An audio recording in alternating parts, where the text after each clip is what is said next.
quand il affronte Sade dans le Nouveau Monde Amoureux, tout à coup, il sait, il voit, il nomme le sadisme, et donc il s'en va journée, même s'il ne les a pas, puisqu'elles étaient perdues. Mais il y avait des livres publiés. Et il s'aperçoit qu'il a là un obstacle.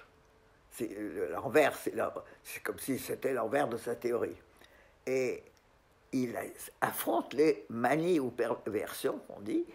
Lui dit manie, exception, ambigu, transition. Transition, et quoi alors? Et il analyse une manie, comme il dit, d'une dame puissante, une russe, qui martyrisait une belle esclave, parce qu'elle avait un interdit intériorisé tel qu'elle ne reconnaissait pas son amour. Si on l'avait éclairée, dit-il, et si on a pu la réconcilier avec cette personne, ils auraient été très heureuses, etc. Autrement dit, il dépasse les manies vers leur orientation juste et leur libre essor. Et dans ce libre essor, elles deviennent, dit-il, aussi bienfaisantes qu'elles sont malfaisantes en civilisation subversive. Donc, il convertit les manies, vous voyez. Les singularités, ça devient des jointures de liens sociaux, ça devient des inventions créatrices, à condition qu'on les relie bien.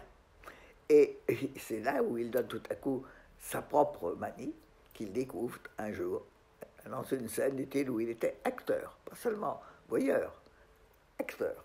Et il découvre son amour des Saphiones, c'est-à-dire une reconnaissance du premier autre et de ses plaisirs singuliers ou même autonomes. Une transformation sociale. Il n'y a plus d'exclus.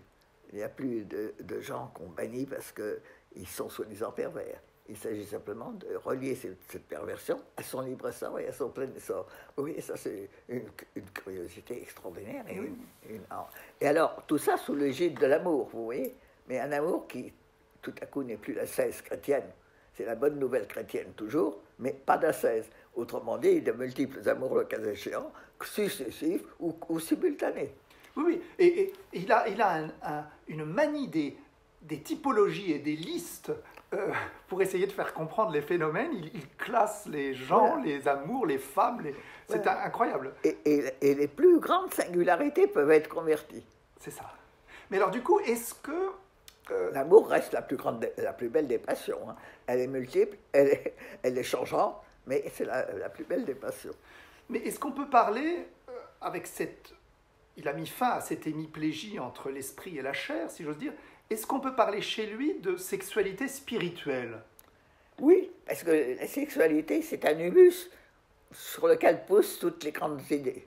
Comme un édifice qui aurait des fondations, et les fondations, ça supporte les étages, mais les étages sont très différents des fondations. Ben, c'est à peu près ça, la sexualité. Et c'était une sexualité avec une santé incroyable. C'est ça qui m'avait séduit dans Le Petit Fainéant, vous voyez, c'est-à-dire une santé, au lieu des perversions que Sade s'oblige à trouver 600 qui sont réels en plus, non seulement imaginés, mais réels, que dans sa prison, il réalise la séparation, justement, et la séparation qui cherche l'autosuffisance, rien subir, même pas la prison. Donc il invente et il retrouve ces 600 perversions, mais il paraît qu'elles sont réelles, qu'elles ont été observées. Autrement dit, il touche aussi là un mal profond que Fourier convertit tranquillement.